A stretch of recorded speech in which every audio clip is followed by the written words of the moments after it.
Hello guys यार, स्वागत है आप लोगों का जीना एक्सप्लेन्स में। गाइज यार, जिसने भी अभी तक इस सीरीज के फर्स्ट एपिसोड को नहीं देखा है तो वो जाके देख लेना, वरना ये वाला एपिसोड तो आप लोगों को बिल्कुल भी समझ में नहीं आएगा। गाइज, वीडियो शुरू करने से पहले मैं आप लोगों को बता देता हूँ कि हमारी इस वाली सीरीज के केवल 6 ही चैप्टर आए हैं और इस वीडियो में हम लोग इस सीरीज के 6 चैप्टर को एक्सप्लेन करेंगे। और इसके अलावा गाइज यार, मैं इस वाली सीरीज को कंटिन्यू नहीं करने वाला।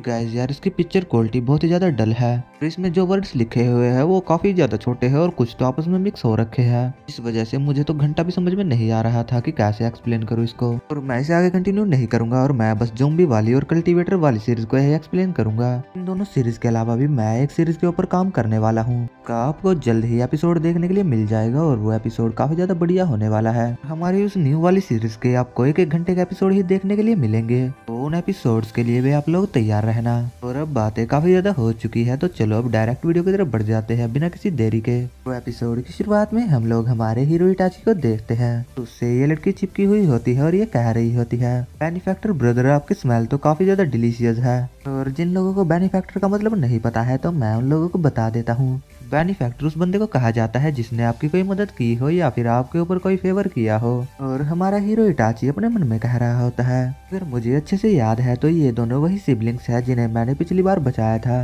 ये जीसी हमारे हीरो से बोलती है, ब्रदर इटाची आखिरकार ये कौन है? तभी वो लड़की हमारी जीसी से बोलती है, सिस्टर मेरा नाम गुतियान जैन है। और सिस्टर, क्या आप मेरे बेनिफैक्टर की फ्रेंड है? ऐसे इन दोनों सिबलिंग्स का नाम काफी ज्यादा सिमिलर है तो मैं इस लड़की को सिस्टर तियान कहूंगा और उस बंदे को ब्रदर टियान कहूंगा। सिस्टर तियान हमारे हीरो से काफी ही ज्यादा चिपकी हुई होती है। देखकर तो जीसी को काफी गुस्सा आ रहा होता है और वो हमारे हीरो से कहती है, ब्रदर तुमने इस बारे में मुझे तो कभी नहीं बताया कि तुम्हारी इतनी खूबसूरत फीमेल फ्रेंड भी है। और हमारा हीरो इटाची सिस्टर तियान से अपने हाथ को छुड़वाते हुए कहता है, देखो मैं तुम लोगों को इतने अच्छे से तो नहीं जानता इसलिए मुझे अकेला छोड़ दो। और सिस्टर तियान हमारे हीरो से कह रही होती है, बेनिफैक्टर ब्रदर इतना कोल्ड भी मत बनिए। ब्रदर तियान अपनी सिस्टर को अपने पास बुलाकर उससे कहते हैं, सिस्टर आपको मास्टर को ज्यादा परेशान करने की जरूरत नहीं है। ब्रदर तियान हमारे हीरो के सामने झुकते हुए उससे कहता है, देखिए मास्टर, इस मामले में मैं ज्यादा एक्सपीरियंस नहीं हूँ, अगर मैंने कोई गलती की हो तो उसके लिए मुझे माफ कर देना। पीछे की साइड में हम लोग उसी रैन वुकोंग नाम के बंदे को देखते हैं कि पिछले एपिसोड में हमारे हीरो ने पीटा था और जिसने भी अभी तक पिछले एपिसोड को नहीं देखा है तो वो जाके देख लेना।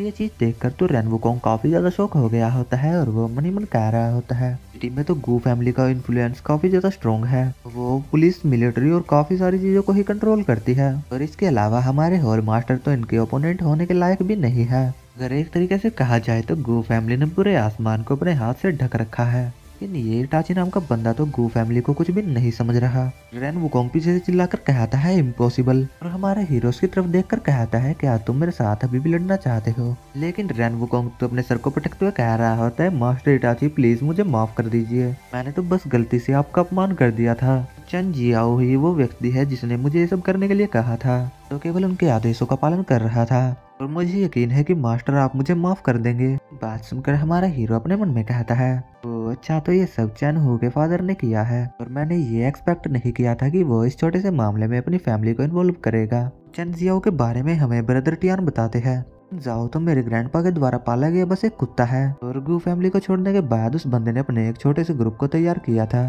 मास्टर इटाची आप इसे हमारे ऊपर छोड़ दीजिए, हम उसे संभाल लेंगे। और अब समय आ चुका है कि गू फैमिली ने आपको ऑफेंड किया था तो हम लोग उसकी भरपाई कर सके। और हमारा हीरो रैन वुकोंग को एक इविल लुक देते हुए कह रहा होता है, यहाँ से दफा हो जाओ। और इसके अलावा अगर तुमने फ्यूचर में कभी जीसी को परेशान किया तो इसके कॉन्सिक्वेंसेस को भुगतने के लिए तैयार रहना। और रैन वुकोंग वहाँ से भागते हुए कह रहा होता है, ठीक है। तभी जीसी हमारे हीरो से पूछती है, ब्रदर यहाँ पर क्या चल रहा है?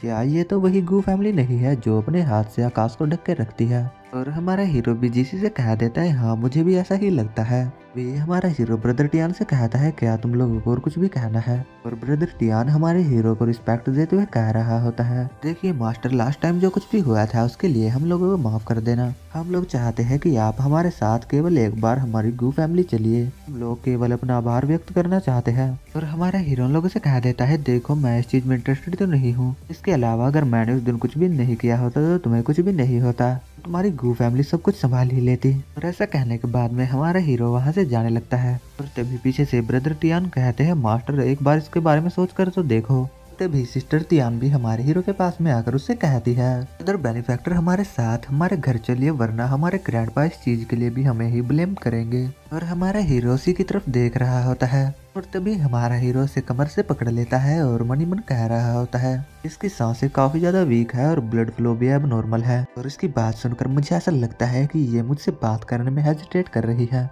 और वे दोनों एक दूसरे के काफी ज्यादा पास में आ गए होते हैं। सिस्टर टियान काफी ज्यादा ब्लश करते हुए कह रही होती है, बेनिफैक्टर आप मेरे साथ क्या करना चाहते हैं? तभी हमारा हीरो उसके बड़ों बड़ों की तरफ इशारा करता है, और अगर मैं इस चीज के बारे में ज्यादा एक्सप्लेन करूंगा तो कम्युनिटी वाले चैनल के यार लगा देंगे। और सिस्टर तियान शर्माते हुए कह रही होती है, ब्रदर यहाँ पर टच मत करो। तो समझदारों को तो इशारा ही काफी है, हमारे हीरो ने वहाँ पर टच किया है या नहीं इस बारे में तो समझदार लोगों को पता ही चल गया होगा। ऐसा सीन देखकर तो जीसी काफी ज्यादा शॉक हो गई होती है, उसके तो रोंगटे खड़े हो गए होते हैं। ब्रदर तियान काफी अजीब सा चेहरा बनाते हुए कह रहे होते हैं, मुझे नहीं लगा था कि मास्टर भी ऐसे मोह माया के जाल में फंस जाएंगे। अब हम क्या ही कर सकते हैं, मोह माया ऐसी ही चीज है जिसमें हर कोई फंस सकता है। लेकिन यहाँ पर हमारे हीरो ने ऐसा कुछ भी नहीं किया होता। हमारे हीरो ने केवल वहाँ से एक पेंडेंट को निकाला होता है और उस पेंडेंट को देखकर हमारा हीरो मन ही मन कह रहा होता है, ये तो अर्थ का एक ट्रेजर है। और हम लोग ब्रदर टियान को देखते हैं जो अपने सर के ऊपर हाथ रखते हुए कह रहे होते हैं, मास्टर ने तो केवल उस ट्रेजर को निकाला है, मेरी सोच तो सही में बहुत ही ज्यादा डर्टी है।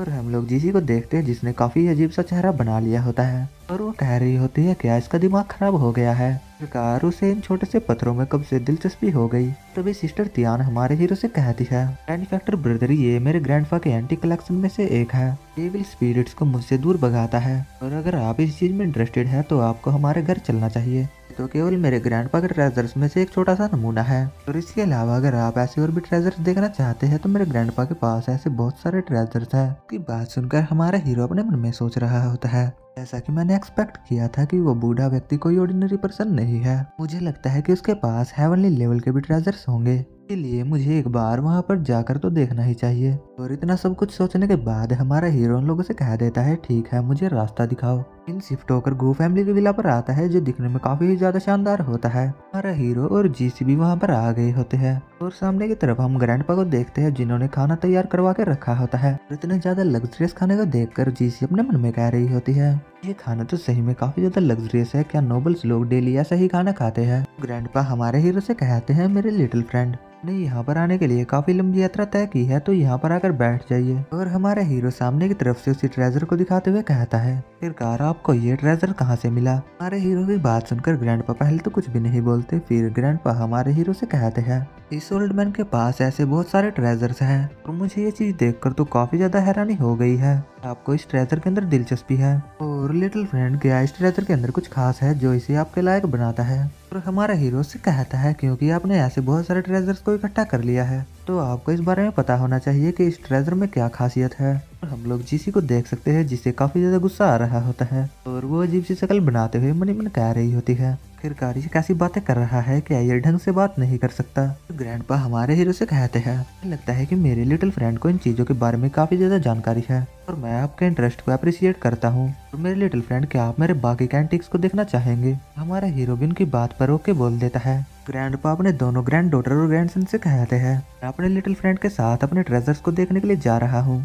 तक तुम लोग मिस जीसी का अच्छे से ख्याल रखना। जीसी परेशान होते हुए कहती है, सरकार तुम लोग ब्रदर टाची के साथ कहाँ जाने की बातें कर रहे हो? तभी ब्रदर टियान जीसी से कहते हैं, जीसी चिंता मत करिए, मेरे ग्रैंडपा मास्टर को कोई नुकसान नहीं पहुँचाएंगे। हमारा हीरो ओल्ड मैन के साथ एक लिफ्ट के अंदर जाने लगता है और हमारा हीरो जाते हुए सोच रहा होता है, अगर ये ओल्ड मैन मुझसे झूठ नहीं बोल रहा है तो इन मॉर्टल्स की दुनिया में भी काफी ज्यादा मैजिकल ट्रेजर्स होंगे। और अगर इस बारे में मैं ध्यान से सोचूं तो इन मैजिकल ट्रेजर्स को अगर सुपर पावर से नहीं बनाया गया है तो वे इस दुनिया में आए कैसे? और हमारा हीरो ग्रैंडपा के साथ लिफ्ट से नीचे आ गया होता है और सामने की तरफ में काफी ज्यादा बड़ा दरवाजा होता है, के ऊपर काफी अजीब सा लॉक लगा हुआ होता है। और उस लॉक को देखकर हमारा हीरो हल्की सी स्माइल देते हुए कहता है, ये चीज तो सही में काफी ज्यादा इंटरेस्टिंग है। गाइस, अब उस दरवाजे के पीछे क्या है उसके बारे में तो हम लोगों को नेक्स्ट एपिसोड में ही पता चलेगा। और इसके अलावा पिछले वीडियो में त्रिदेव गेमर ने मुझसे पूछा था कि मानवा को एक्सप्लेन करने के लिए हमें कुछ टिप्स दो। तो मैं आप लोगों को कुछ इंपॉर्टेंट पॉइंट्स बता देता हूँ, तो आपको मानवा को कैसे एक्सप्लेन करना है। और अगर आप भी मेरी तरह विदाउट माइक एक्सप्लेन करना चाहते हो तो ये टिप्स आपके लिए काफी ज्यादा यूजफुल होने वाली है। तो फर्स्ट टिप तो ये है कि आप लोगों को सबसे पहले जितने भी चैप्टर्स को एक्सप्लेन करना है, आप उन चैप्टर्स को पहले अच्छे तरीके से रीड कर लो। तो ऐसा इसलिए है, जब आप वीडियो बनाने के लिए बैठोगे तो आपके लिए वीडियो बनाना काफी ज्यादा आसान हो जाएगा। सेकंड पॉइंट है वो काफी ज्यादा इंपॉर्टेंट है। को आवाज को कैसे रिकॉर्ड करना है वो मैं आप लोगों को बताता हूँ। इससे पहले आप लोगों को एक ऐसे कमरे के अंदर जाना है जिसके अंदर काफी ज्यादा सामान रखा हो ताकि आपकी आवाज ही को ना हो। आप लोगों को उस कमरे का दरवाजा बंद कर देना है और उसके बाद तो आप लोग काफी इजीली वॉइस को रिकॉर्ड कर पाओगे और पीछे का बैकग्राउंड नॉइज भी ना के बराबर ही आएगा। और अगर थोड़ा बहुत आता भी है तो वो तो बस पड़ोसियों की गलती से ही आएगा। हाँ गाइस, बस यही टिप्स थी, आप भी इन चीजों को अप्लाई करके देख सकते हो। और इसके अलावा मैं वॉइस को रिकॉर्ड करने के लिए कैपकट का यूज करता हूँ और एडिटिंग के लिए InShot ऐप का यूज करता हूँ। इसके अलावा गाइस, कल और परसों मैं इसलिए वीडियो नहीं बना पाया था क्योंकि पर कुछ मेहमान आ गए थे, जिस वजह से वीडियो बनाना तो नामुमकिन हो जाता है। और इसी के साथ में हमारा ये छोटा सा नन्हा मुन्ना सा वीडियो यहीं पर एंड हो जाता है। मिलते हैं नेक्स्ट पार्ट में बहुत जल्द and thanks for watching gene explains.